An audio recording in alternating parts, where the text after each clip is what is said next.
Hello everyone, my name is Himanshu Pariwal and I welcome you all in this video lecture series.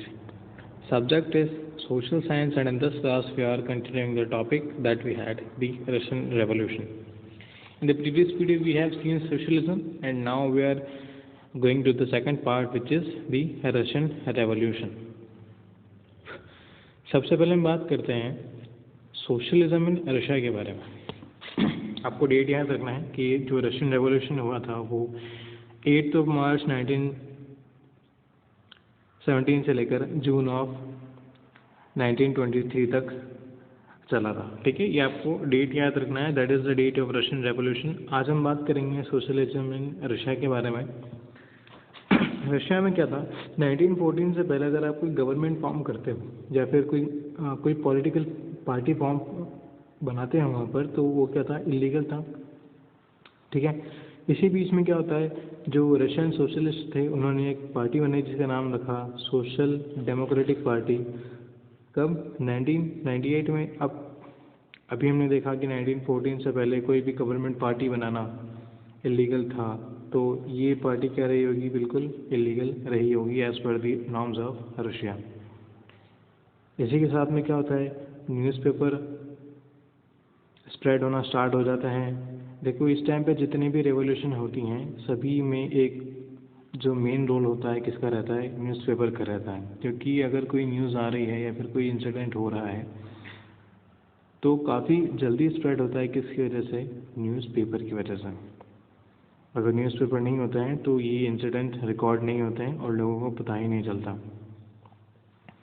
Newspaper start होते हैं, साथ ही साथ क्या होता है कि जो मोबिलाइज्ड या फिर ऑर्गेनाइज सेक्टर के जो वर्कर्स थे उनमें क्या हो जाती है, स्ट्राइक हो जाती है। फिर वो क्या करते हैं, हड़ताल पर चले जाते हैं।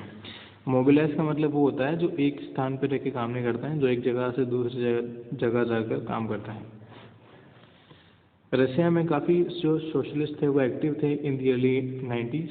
तो वो क्या करते हैं, पार्टी बनाते हैं। कौन सी, सोशलिस्ट रेवोल्यूशनरी पार्टी। सबसे पहले हमने कौन सी पार्टी देखी थी, सोशलिस्ट डेमोक्रेटिक पार्टी, और अब हम देखते हैं सोशलिस्ट रेवोल्यूशनरी पार्टी। ये कब बनी है, दोनों 1914 के पहले ही बनी है। The party demanded the right of pheasant. यहाँ पर पीसेंट लिखा है, आपको मालूम होगा पीसेंट क्या मतलब होता है, किसान। तो किसानों के अधिकारों के लिए उन्होंने बात करी। Demanding that the land belonging to the nobles. Nobles क्या होता है, हमने रशियन रेवोल्यूशन में देखा था, जो भी हाई क्लास लोग होते हैं या फिर जो अथॉरिटी कल जो लोग होते हैं, ऑफिसर्स होते हैं, सारे क्या होंगे, नोबल्स। इनके पास जितना भी लैंड है ये अब किसको ट्रांसफ़र हो जाना चाहिए, पीजेंट्स को, किसानों को ट्रांसफ़र हो जाना चाहिए था। ये किसकी डिमांड है, सोशलिस्ट रेवोल्यूशनरी पार्टी की। इसी में एक इम्पॉर्टेंट नाम आता है व्लादिमीर लेनिन का। यहाँ सिर्फ लेनिन लिखा है, इनका पूरा नाम है व्लादिमीर लेनिन। लेनिन को लगा कि जो किसान हैं वो सारे यूनाइटेड नहीं हैं, सारे एक नहीं हैं, क्योंकि इनमें भी काफ़ी ज़्यादा ग्रुपिंग हो रही थी रिलीजन की वजह से, इनकी इनकम की वजह से। कुछ किसान काफ़ी ज़्यादा गरीब थे, कुछ काफ़ी ज़्यादा अमीर थे। तो लेनिन को लगा कि ये सारे यूनाइटेड नहीं है, इस वजह से ये जो सोशलिस्ट मूवमेंट चल रहा है इसका पार्ट नहीं हो सकते हैं, क्योंकि ये खुद ही यूनाइटेड नहीं है, ये रिवोल्यूशन में कैसे पार्ट लेंगे। अब हम बात करते हैं डिससेटिस्फैक्शन के बारे में, जो कि किसके बीच में था, वर्कर्स के बीच में और फिर किसानों के बीच में। ज़्यादातर जो इंडस्ट्रीज़ थी वो क्या थी, प्राइवेटली ओन थी। मतलब आप कंडीशन समझ ही सकते हो कि अगर प्राइवेटली ओन है तो दो जो मेन प्रॉब्लम हमारे साथ रहती है हमेशा, सबसे पहले किसकी, वेजेस की, और एक वर्किंग आवर्स की, जो कि यहाँ पर भी होगी। यहाँ पर नॉर्म्स ज़रूर थे रशिया में कि वर्किंग आवर फिक्स रहेंगे, लेकिन फिर भी इस पर कोई इतना ध्यान देने वाला था नहीं, तो वो एक्सीड करते थे। अराउंड 15 आवर्स ए डे लोगों को काम करना पड़ता था यहाँ पर भी जो वर्कर्स थे इनके बीच में जो तालमेल था वो सही नहीं था, यूनाइटेड नहीं थे। उसका रीज़न है, वर्कर्स के बीच में भी ग्रुपिंग थी।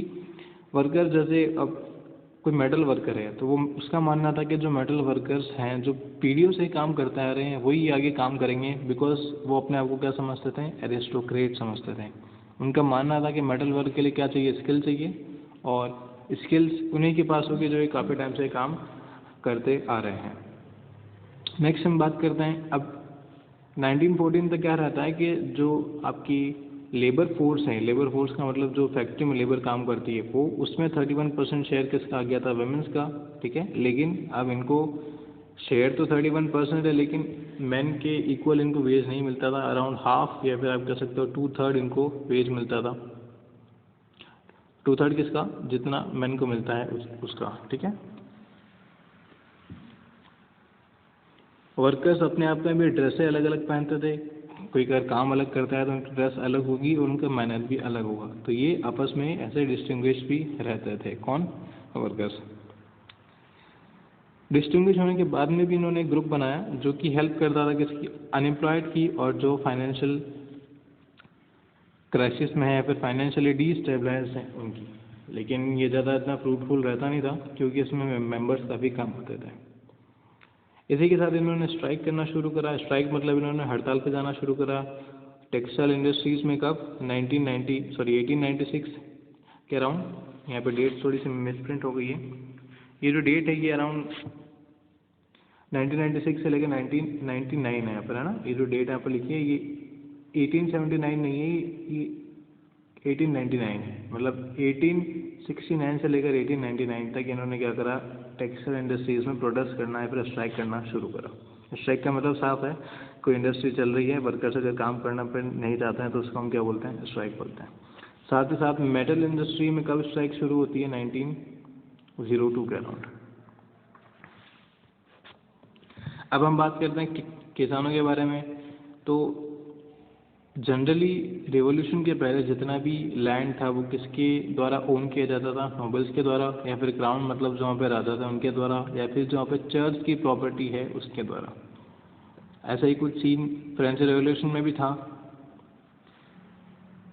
वर्कर्स की तरह किसान भी यहाँ पर डिवाइडेड थे, इनमें भी ज़्यादा यूनिटी थी नहीं, ये डिवाइडेड थे because of their religion. Okay. हमने जब फ्रेंच रेवोल्यूशन देखा था, फ्रेंच रेवोल्यूशन में हमने किसान और नोबल्स के बीच में डिसरिस्पेक्ट तो नहीं देखा था। वहाँ पे जो नोबल्स थे उनकी रिस्पेक्ट करते थे कौन? ना कि किसान। लेकिन रशिया में ऐसा नहीं था। रशिया में इनके किसान नोबल्स की रिस्पेक्ट बिल्कुल नहीं करते थे। जो डिमांड हमने अभी देखी थी वही डिमांड यहाँ पे किसानों की भी थी। जितना भी लैंड ओन किया जाता है किसके द्वारा? नोबल्स के द्वारा। ये कौन चाहता था? वापस यहाँ के किसान चाहते थे। इसी वजह से इन्होंने क्या करा? जो रेंट था, रेंट मतलब ज़्यादातर क्या था ना कि जितना भी लैंड है वो या तो रेंट पे मिलेगा या फिर किस पे मिलेगा? आपके जो लीज के हम बोलते हैं ना, लीज पर मिलेगा। तो लीज का जो रेंट होता था उसको देने से मना कर दिया किसानों ने, और साथ ही साथ जो वहाँ के लैंड लॉर्ड थे उनकी हत्या भी कर दी। ये ज़्यादातर हुआ सदर्न रशिया में। सदर्न मतलब जो रशिया का सदर्न पार्ट है वहाँ पर, इन दी 1902 टू 1905 तक, और बाद में ये पूरा का पूरा रशिया में फैल गया। एक काफ़ी यूनिक चीज़ थी रशिया के किसानों के बीच में। रशिया के जो किसान थे वो ज़्यादातर पूल शेयरिंग करते थे। पूल का मतलब एक तरीके से शेयरिंग ही होता है। मतलब अगर आपको कोई लैंड एरिया चाहिए, अगर रेंट होता है तो इतने बड़े एरिया का कोई एक आदमी रेंट ना देकर 4-5 का ग्रुप बनाकर उस लैंड को अगर रेंट पे लेता है तो उसको क्या बोलते हैं? पूल। और उसका जो प्रॉफिट होता था वो उसको डिवाइड कर देते एज पर द रिक्वायरमेंट। जिसको जितनी रिक्वायरमेंट होगी उसका इतना ज़्यादा प्रॉफिट हो सकता है, ठीक है। इसके बाद हम रशियन रेवोल्यूशन के बारे में जो मेन इवेंट्स हैं, क्या क्या डेट्स हुई, क्या क्या एक्टिविटीज़ हुई, ये नेक्स्ट क्लास से कंटिन्यू करेंगे। आज का आपका टास्क है, अगेन अटेंडेंस आपको यहीं शो करनी है। आज का आपका टास्क है रशिया के जो अभी प्रेसिडेंट हैं उनका आपको नाम कमेंट बॉक्स में शो करना है, ठीक है। Okay, so thank you.